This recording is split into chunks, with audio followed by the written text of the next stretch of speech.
I guess my other call would be to stop sharing that video. Because every time you share that video, people are being re-traumatized. And that is happening intentionally. So, we don't need to share the visual images of all of these horrendous acts that are happening to understand it, to know that they're happening.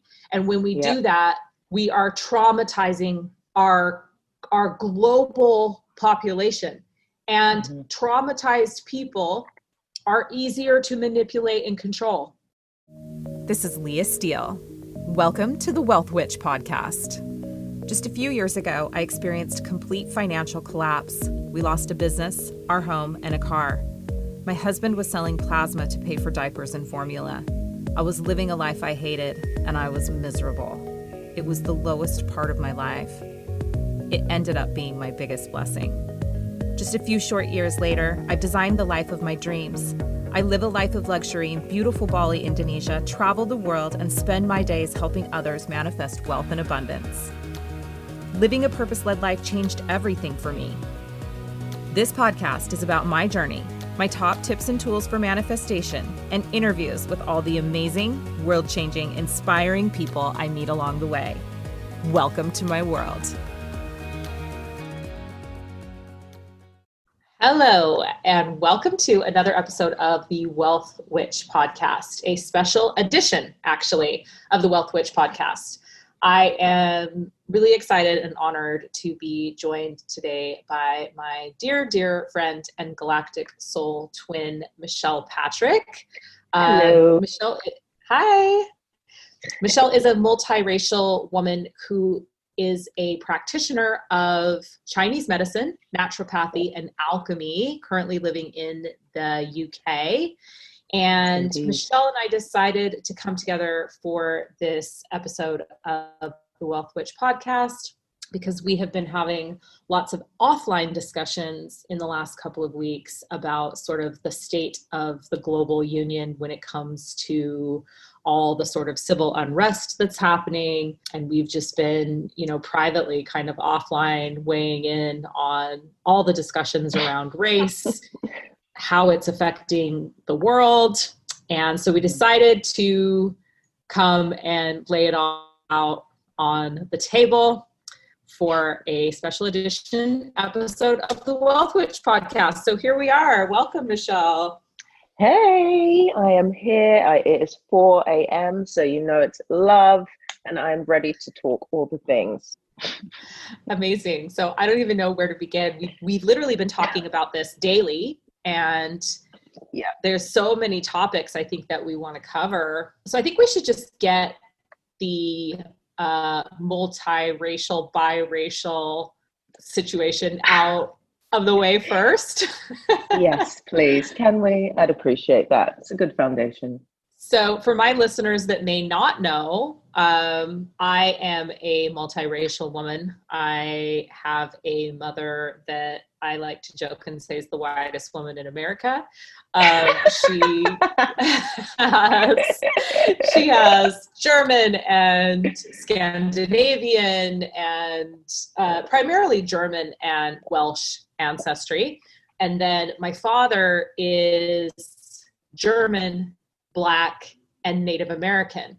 So my father, based upon my ancestry DNA results, my father is about 52% Black. So I'm about 26% Black. And she knows her numbers all the time, obviously, but and then but my family is also Native American. So, but essentially I have a white family and I have a Black family, and Michelle is very similar. So I will let you tell your genetic makeup now, which I think it's hilarious that we even have to do this on this podcast, but it seems like it's relevant.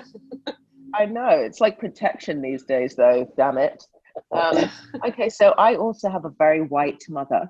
I don't know how white she is compared to all the white women in the UK, but she's pretty white. And my father is a black American Trinidadian. And I grew up all over the place. I grew up in the States. I grew up in as a military brat because he was in the American Air Force. So I have dual nationality, but a lot of times split between the two different cultures and two different races, because just the same as you know, I have a very, very white family and also a very, very black family. So it's the best of both worlds, people, the best. That's funny because I remember when I was growing up, that's very much like what my mom would always say to me, like, oh, you have the best of both worlds. And it's like, little did she know that I would be not white enough for the white people and not black enough for the black people. Not black enough for the black people, exactly. And the struggle is real, people. The struggle is very, very real. I know that we speak about it, we joke about it, but that's what it is. Yeah, absolutely. So, and I want to just say that, like, even in appearance, you and I look, I mean, to both have one white parent and one black parent. I mean, obviously, I think, you know, my dad has the other sort of genetics there as well, but we look remarkably different. Yeah, totally. And so to me, it's surprising to me that, like, you do get as much of the kind of flack and pushback around the mixed race stuff as you do. But it's a reality. It is a reality. I mean, you know, I'd classify myself as, yes, definitely on the darker side of the mixed race tandem, if that's the games we're playing these days, which it obviously is. But I'm just not dark enough, sis. I'm just not dark enough. I remember being in American school and, you know, being dragged through the mud for being quote, quote, light. And even nowadays, especially as we're embroiled in this heated moment in society, well, this moment's always been there, but, you know, the moment that's been unveiled for all to see, I feel like there's still a lot of slack around being able to voice that, being biracial, or give an opinion, or feel or voice my feelings on how I'm feeling. This global pandemic of fuckery that we're experiencing at the moment. I mean, I've seen Instagram posts, you know, saying Team Darky, and yes, you know, this is the pure blood and all of this craziness, like, that I've wanted to comment on, but for fear of being internet lynched. You know? Well, apparently we're calling on the lynching during this episode because we just were like, you know what? And I think, you know, both of us have been sharing in our own ways on social media about what's been happening in the world. And I feel like, because I do have a predominantly white audience, I have sort of been thrust into the center of this thing, because I have a lot of that community looking to me for how they should be responding, what they should be saying, being afraid of speaking out, being afraid of being an ally. And so I found myself this last week in particular in a situation that I didn't really ever think I was going to be in, where, you know, I'm getting to very publicly navigate these waters. And so a lot of the conversations that I would have behind closed doors are happening now in the public eye. And, you know, I think you and I came to a point over the last week where we were just like, fuck it, let's just go talk about all the things. And why not? fully thinking and knowing that we are going to receive huge amounts of criticism from both sides Absolutely. of the fence. But it's, I think that in our global community, where freedom of speech is being more and more and more impinged, you know, that it's important that that everybody gets to be vocal about, you know, the injustices that are permeating every, you know, piece of fabric of our existence at the moment. I mean, what pandemic? Shit. Yeah. The other pandemic had nothing on this one. Yeah, exactly. Corona what? Corona what? Corona who? Corona who? It's crazy, right? This is another thing we joked about. We were like, oh, look, social distancing's gone out the window, people. Yeah, so you have two multiracial women on this podcast. You know, and we're just going to talk about how we feel. We're going to talk about how we feel about what's happening. And I think about what we're seeing on both sides of the color line. And I think that people that are out there that want to be like, oh, but there's no color line. There's a color line. And inside There the color is. lines, there's lines. There is. And do you know what? I'm really sorry. It's only people that are like, oh, there is only one race, and that's the human race, that are still caught up in their fragility and ignorance about the state of the world. Let's just keep it real. Amen. I was talking about a live stream this week. You know, Michelle and I are like all about the darkness. We're like, we're going to be doing a podcast together where we talk more about 5-element theory and some of the stuff. But we're both metal constitution. We really embrace the shadow. Like, we live for the destruction and for the death of things. And somebody sent me, I got the shits earlier in the week because somebody was commenting on one of my posts, and she was like, oh, so you're just in denial? Love and light. Like, and she sent me love and light, and, like, sent me over the edge. I was just like, your love and light is not welcome here. Love and light is just like in the toolbox for me of like spiritual bypassing. I feel like people that are like chronic spiritual bypassers just keep that in their back pocket to like throw down when words deceive them. So I like totally was upset about this, right? And then I was in the shower and started getting this download that I needed to go live and talk about some of the stuff that's happening in the world. And literally, like, my ancestors were like, without the love and light people, we wouldn't actually be in this place right now where we would be evolved enough consciously and spiritually to have so many white people stepping up as allies at this time. And so it was sort of this just like, yes, we know that you don't like love and light, but you should probably get down off your soapbox and like embrace all the people, because not that it's right and spiritual bypassing isn't right, but at some level it has absolutely contributed to the evolution of our consciousness to the point that we do have a tremendous amount of the white spiritual community waking up and saying, hey, I want to help. I want to create change. I want it to be different. And if it wasn't for all those love and lighters, those people wouldn't be here. Yeah, that is very true. That is very true, Leah. So, where do we want to go next? I think, fuck it. Let's just go into the blackout. Let's talk about the blackout.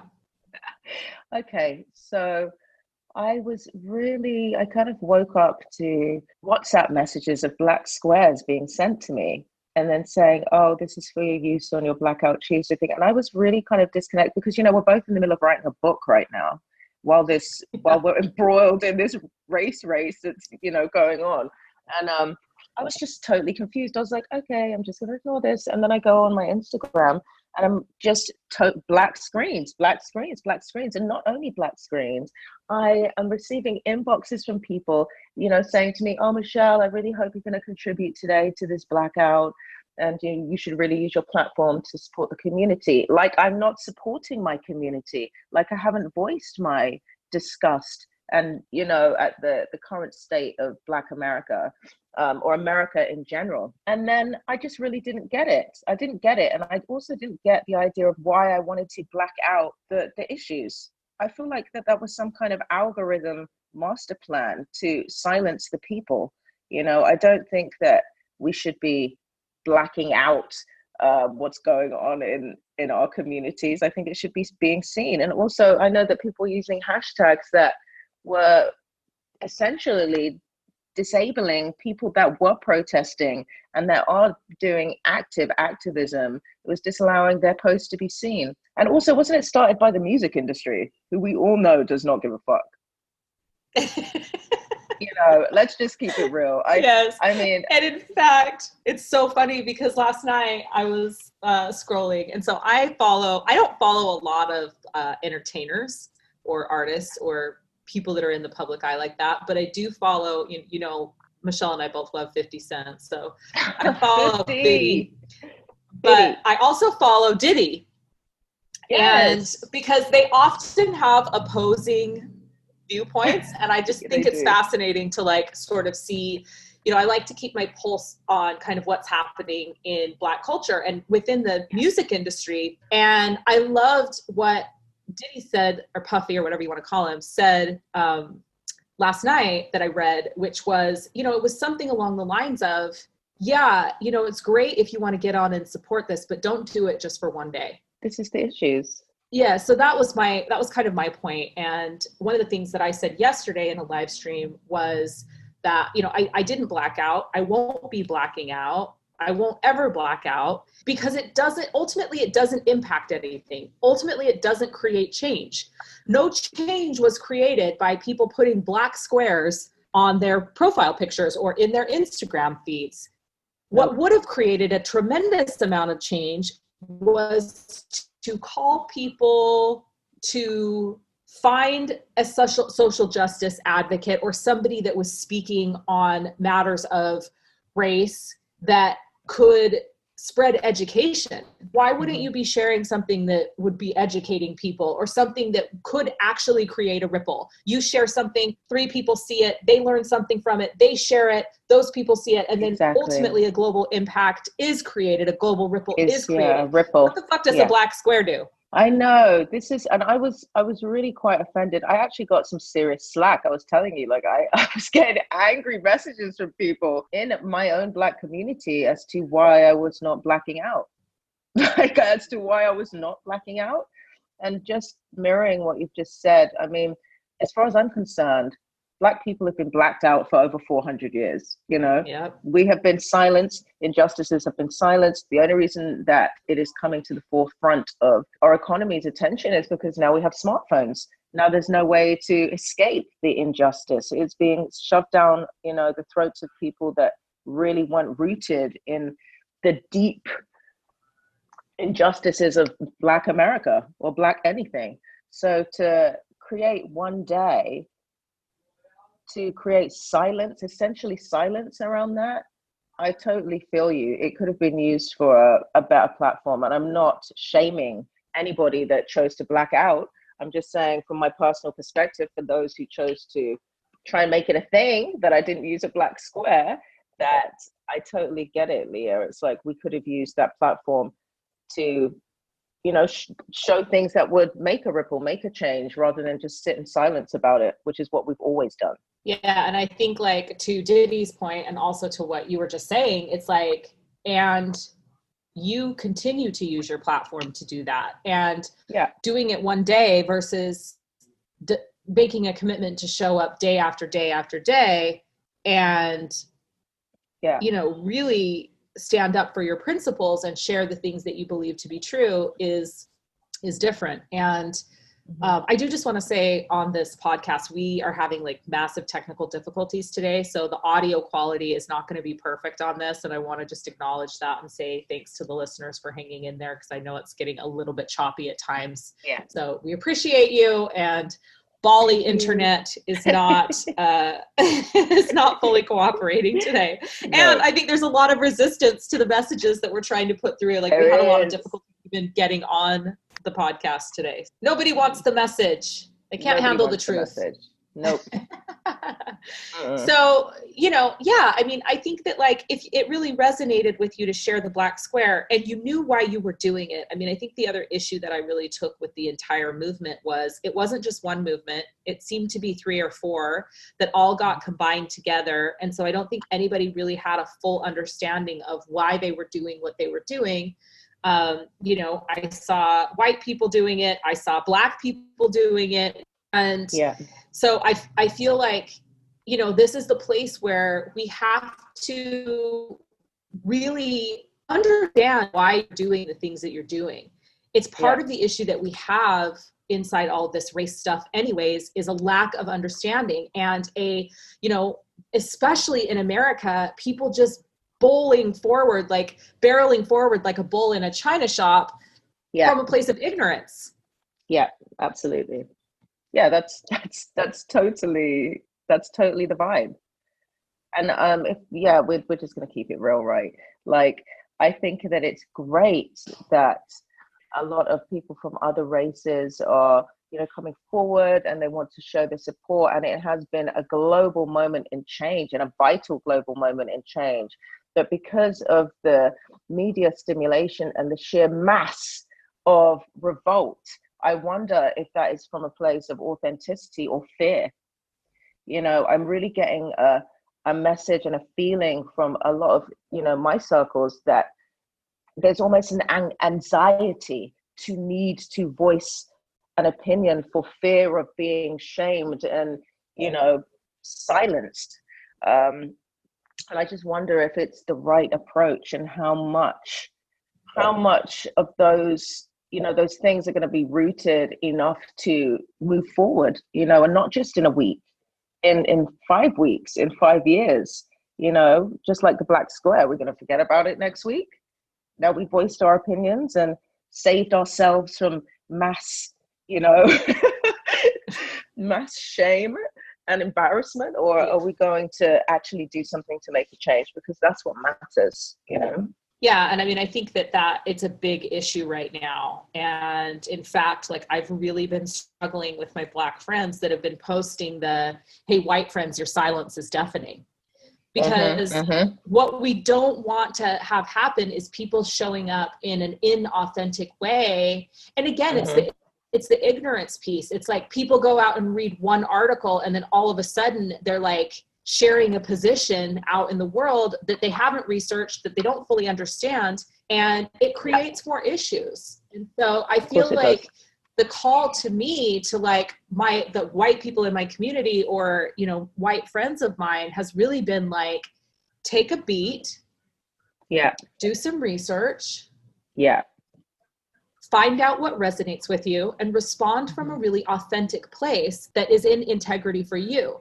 And don't allow yourself to be bullied or pressured, certainly not by other white people, but even by Black people, to show up and use your voice when you're not prepared or ready to, because it's not going to help. Yeah. And there needs to be an education piece, and education is something that we all shy away from, because we live in a society that's really fast. We get our information really, really quickly now. So a lot of people don't take time to educate themselves on global or economic issues. We just kind of get the surface level, information that we can receive very quickly. So there is a lot of fast information moving through this very detrimental time for the world. But the information that is going to root in change is not fast information, it's education. And I think, I definitely want to speak to this too, because I also understand that Black people are tired of educating white people on race issues, and on systemic racism, and on institutional racism. And so I'm not saying that it's not their duty, and it's not our duty. White people. Yeah, definitely. So, I definitely don't want it to come across like I'm saying that. What I am saying is, if you want to be an ally, or you want to be an advocate, and you're a light-skinned privileged person like me, or you're a white person, and you want to understand your privilege, to, take it upon yourself to begin to educate yourself. And I think the very best thing that people can do right now is, when you find something that resonates with you, that helps you, that gets you to expand your consciousness, expand your awareness of the issues. Like, when you read that thing, or when that thing is shared with you, share it from a place of, hey, and this really helped me in this way. So tell people why it helped you, and then share the work of that person. Like, that's a way that we can really, support the Black community. We can really support the amazing men and women that are out there, who are, dedicating their entire lives to social justice, education, and activism. It's part of my resistance in even like getting in this discussion, is I know there's so many people out there that have dedicated their life to this, that are doing an amazing job of it. But there's also this piece of like it needing a bridge. Definitely. So yeah, absolutely. Apparently I'm the fucking bridge. You're always the fucking bridge. It's my 5-1. I'm here to universalize the message for the masses. So I'm trying to universalize the message for you masses. Just do the thing, damn it. Do the thing. And also, I think we need to touch on the protesting. Can we just talk about the protesting and the way that that's being perceived in the media, and the agent provocateurs, by the way? Yeah. Can we just talk about those things? Absolutely. So I know that, and we all know what the media does. It's like a fucking sitcom, you know. It's like a sitcom in all areas of what we're receiving today on the news. It's, I mean, picking apart what is actually reality and what is, you know, should be an award-winning show on Netflix is really hard these days. You know, it's or really sometimes hard. not an award-winning show. Sometimes Yeah, like the worst show. The worst, Like the damn it. worst C network show. It's the worst. Now, as far as these protests are going, you know, and the showing of civilians starting fires and throwing bricks through windows, I mean, I don't actually even believe that a lot of the foundational damage was caused by people actually protesting. I believe that they were caused by people who were placed there to do the damage. You know, I mean, people are showing up to protest and there's piles of bricks laying around, random piles of bricks. Everywhere. At like Everywhere. all of the protests. Yeah, it's crazy. How did those get there? How did those get there? It's crazy. It's absolutely crazy. It's insane. And loads of people are now coming forward, you know, discussing the fact that they've been paid, you know, to be actors in a scene for media use. It's just crazy. And at the end of the day, I think as well, as far as the media is concerned, they give us what they want to give us. Absolutely. And that, we've been talking about that too.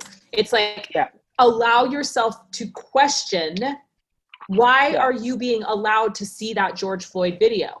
Yes. Because you're absolutely being allowed to see it. Yeah. If you don't believe that the media could have taken that down, censored it, gotten rid of it, you're sadly mistaken. Like, we are being allowed to see that video. And I guess my other call would be to stop sharing that video, because every time you share that video, people are being re-traumatized.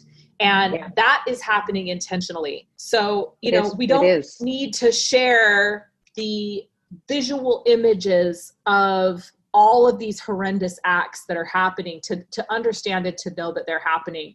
And when we do that, we are traumatizing our global population. And traumatized people are easier to manipulate and control. Traumatized and emotional people are easier to manipulate and control. That is why you're being allowed to see that video. So I really, really, like, this is a call to any one of my listeners. Please stop sharing that video.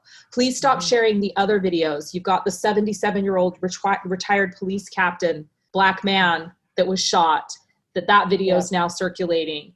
You know, these, especially within our Black communities, it's, can't help but be traumatized by seeing things like that. And so I think it's really important that we stop perpetuating that trauma. Yeah, totally. And this is trauma that has, like we were speaking about, that has moved through the community. I mean, since the beginnings of slavery, you know, and as far as that aspect of being fed what they want us to see, that is a huge piece. And it's a huge piece in understanding our commitment and our responsibility to the collective consciousness.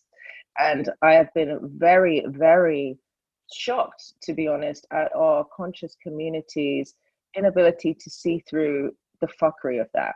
Yeah, you know, we were having a conversation about just, I mean, we get to a certain point in our evolutionary process, and we're all at different places where you have a certain understanding of the information that you're being received and how to transmute it into a more positive frequency for the world. And I really think that the media has just bent everyone over on this one, and that people have forgotten the viability of their own transmission. Yeah, that's an amazing way to say it and put it.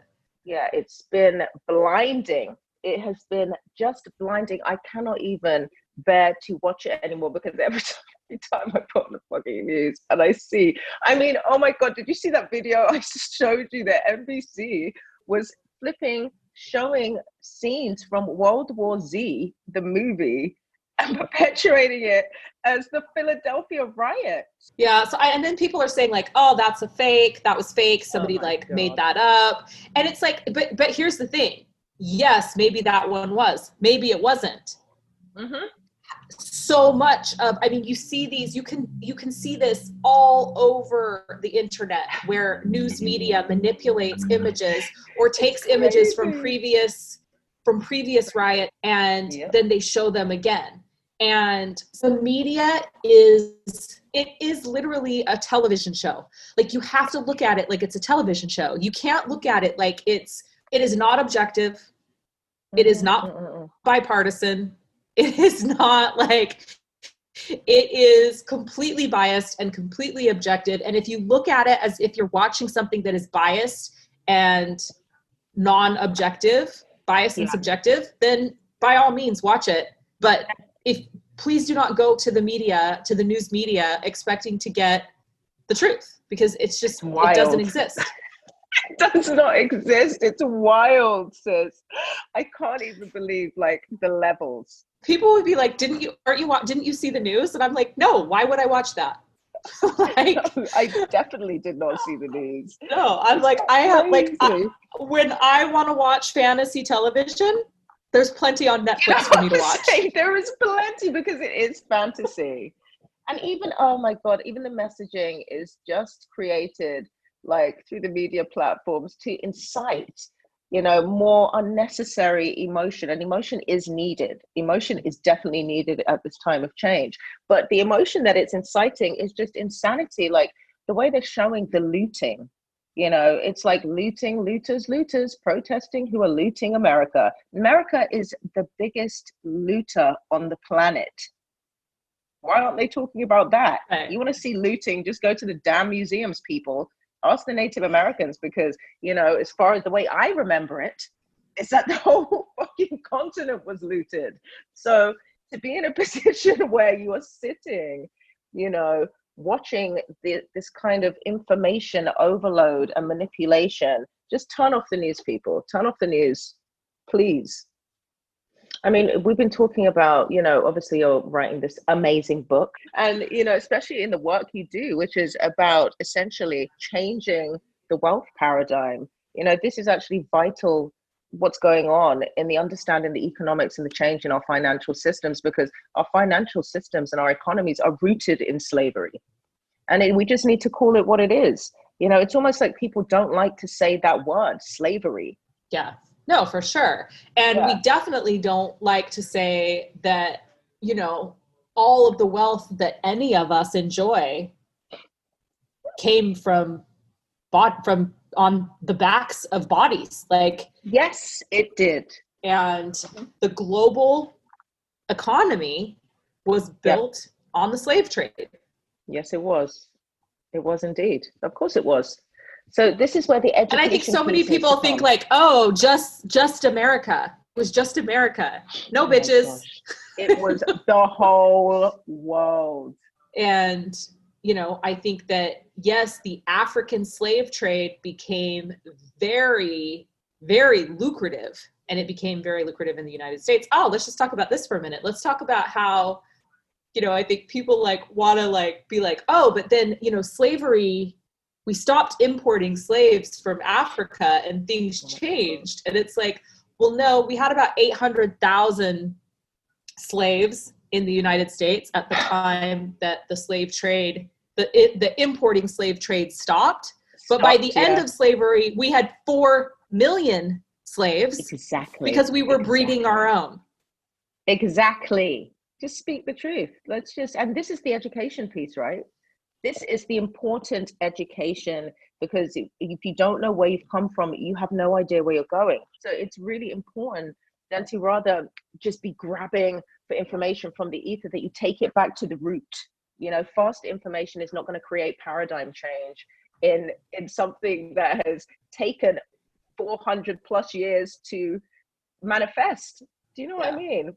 We have to go back to the root. We can't just be picking from the tree and eating the fruit of change. It doesn't always work like that. You have to uproot that whole damn tree. We have to get rid of rot, right? Exactly.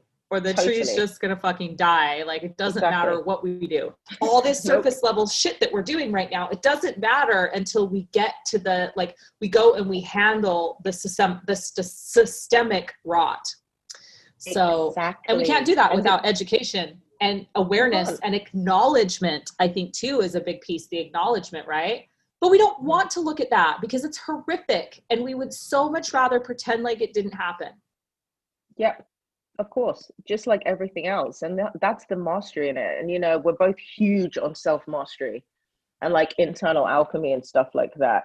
And when you look at things in that level, that's the only level that you can create a change, or not even change, but just go back to the foundations of things and build your own fucking house. Like, you know, we've got to do that.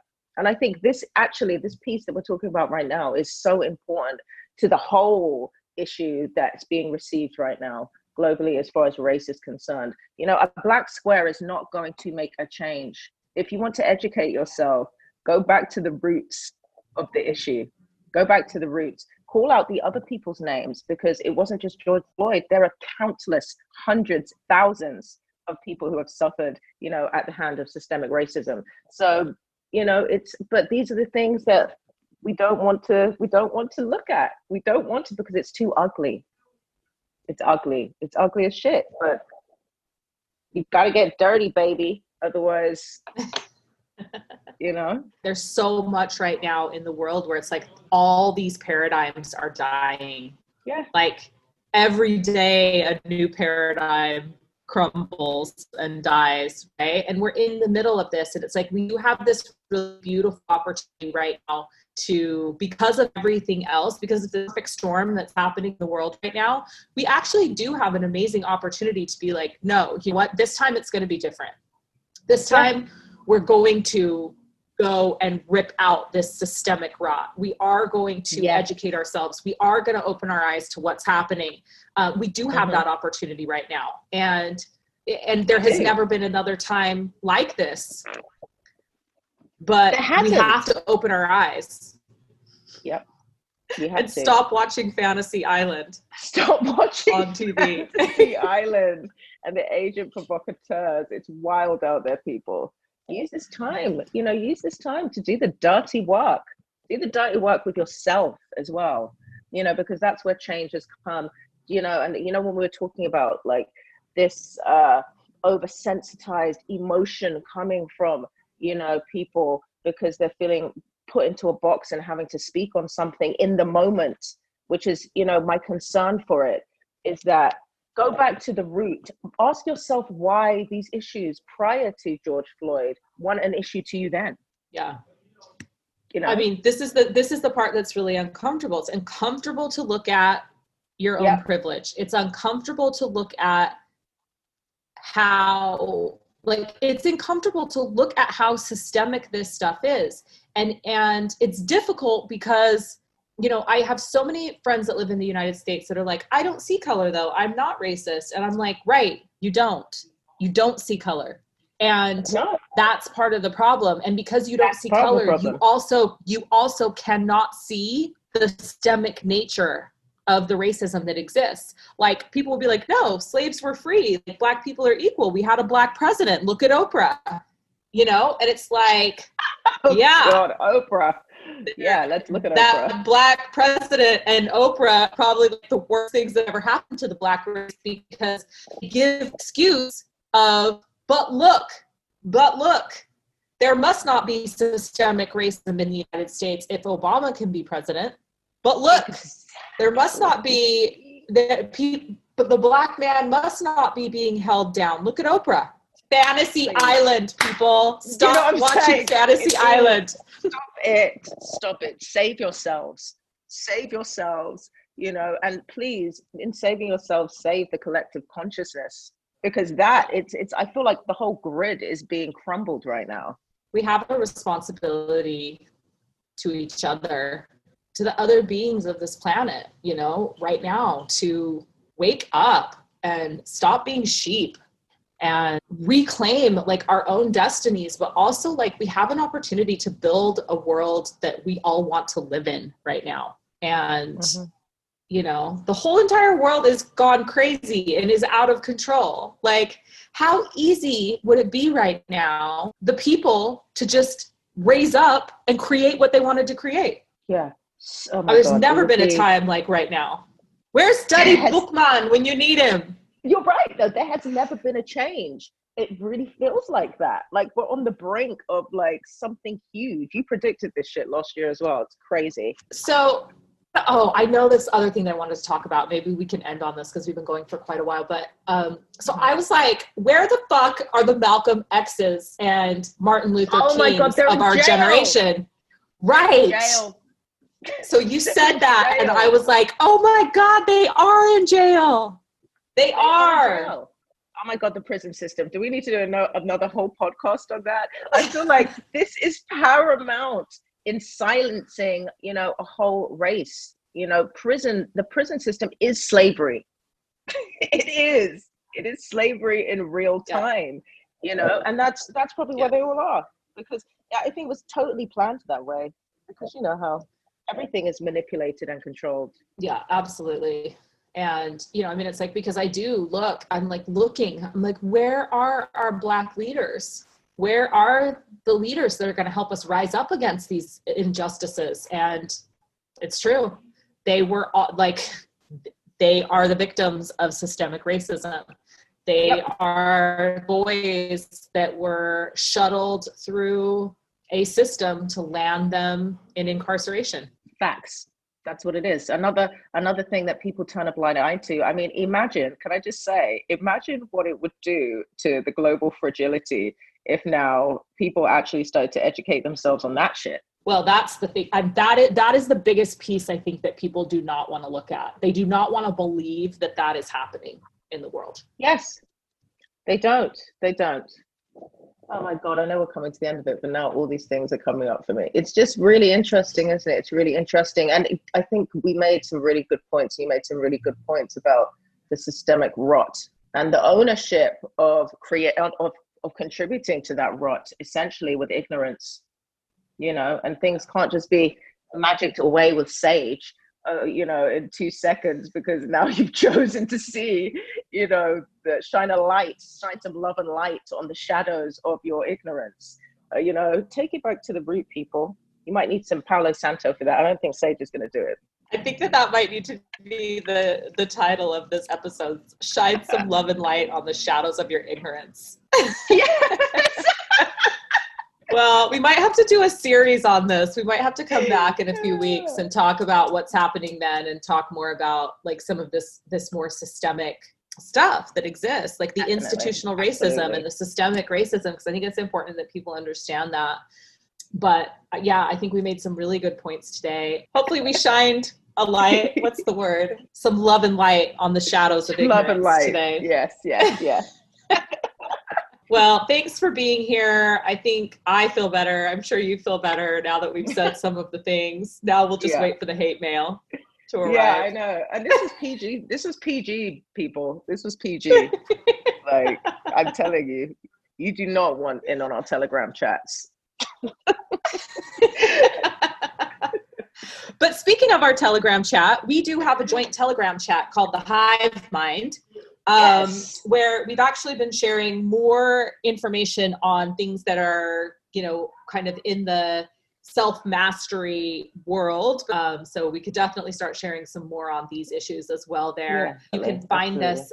It's just the Hive Mind channel on the Telegram app. So if you want to come over there and subscribe to our channel, we'd love to have you over there. And I'll also put a link for it in the description of the podcast, as well as links to Michelle's social media channels. So you can go and follow her if you aren't already.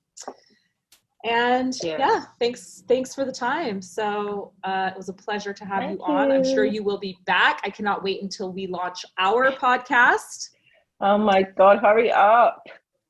And I think that's it. So we'll catch you on the next episode. Farewell. Bye. That's a wrap. Thank you for joining me. Remember, wealth is a mindset, and you absolutely deserve to live the life you deeply desire. And with belief and intention, you create your reality. Until next time, this is Leah Steele, the Wealth Witch.